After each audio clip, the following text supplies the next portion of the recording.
Want to see your FPS, CPU, and GPU stats right on your screen while gaming? I'll show you how to set up an on-screen display using MSI Afterburner in just a few steps. First, click the search bar, type MSI Afterburner, and open it. If a security prompt appears, allow it.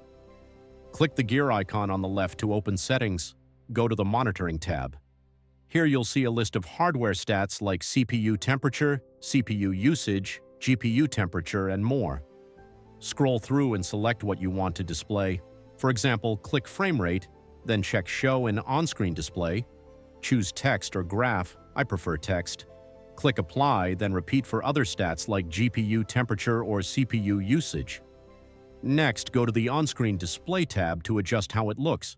If you want more options, click More at the bottom. When done, click Apply and OK. Launch a game and you'll see your stats in the corner of your screen, helping you track FPS, CPU, GPU, and RAM in real time. If this video helped you, don't forget to like and subscribe for more PC and gaming tips.